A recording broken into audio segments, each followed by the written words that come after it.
Alright. Alright, so this is how Alexie gets this all set up to add to the tail piece. As you can see right here, this one's already been completed. We are now working on the second piece, and here's her working with the clay. Yes. As obscene as it is, it's actually what...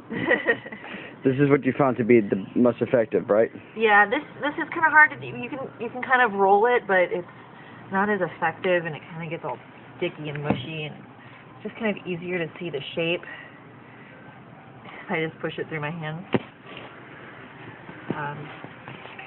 Tends to work better for me anyways. Just let it slide through your hands and not drop it, because I've done that a couple times. Like when those little jelly rolling ones kind of jump out of your hands all the time.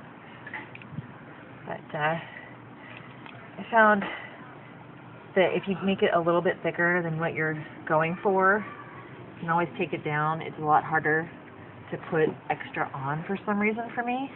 It makes these little gaps.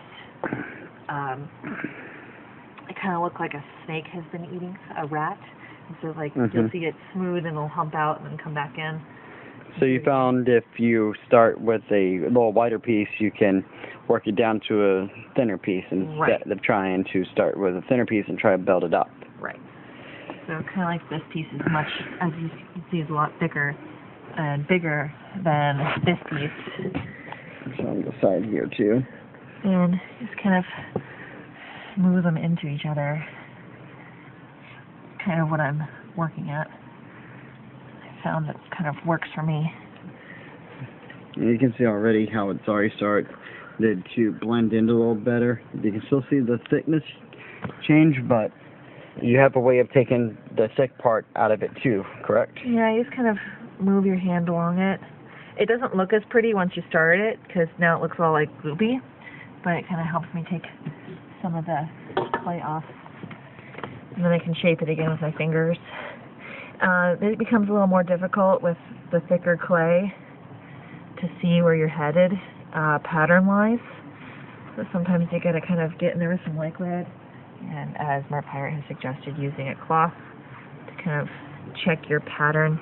You can actually see the line right here as it's going down, and it looks like you're just about on the line currently. Yeah. And just kind of smooth it out and continue to smooth it. You can go in an upward direction at first to try and get everything smoothed into place, making sure you don't have that, again, that rat, snake just ate the rat look. And then afterwards, you can kind of smooth it downwards to make it a little bit thinner, because, if you're going for the ridges on a tail, they tend to get a little smaller, like on this side. It slowly gets smaller. Kind of looks like a snake tail in a sense. Almost. We have a snake theme going on. Would you recommend having an extra set of eyes when doing this? Does it make it easier? It makes it a lot easier. The first time I didn't have eyes, extra set of eyes anyway. I had my own eyes. But I didn't have an extra set of eyes, and it's a lot easier for someone to say, okay, how does this side look compared to this side? And you don't have to stop. You can just keep working. Or someone says, wow, that side you have a dent in that side. Maybe you should fix it. And kind of like, where. For example, that one that I just made. Yes, absolutely. And you can check that out and see it and go, hey, there's a spot there, and you can just keep working. It saves a lot of time, a lot of effort, and it keeps you company. So that makes you feel better about working too. Don't get as tired so fast. Any other advice at this stage that you can suggest to people you can think of? I think being able to really see where you're going, always checking your pattern again, really does help.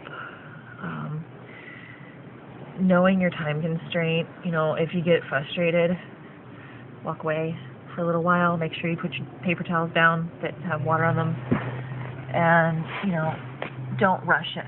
Just let it happen, let it flow. Enjoy the process. Alright, I think that's pretty good. There'll probably be another video up in a few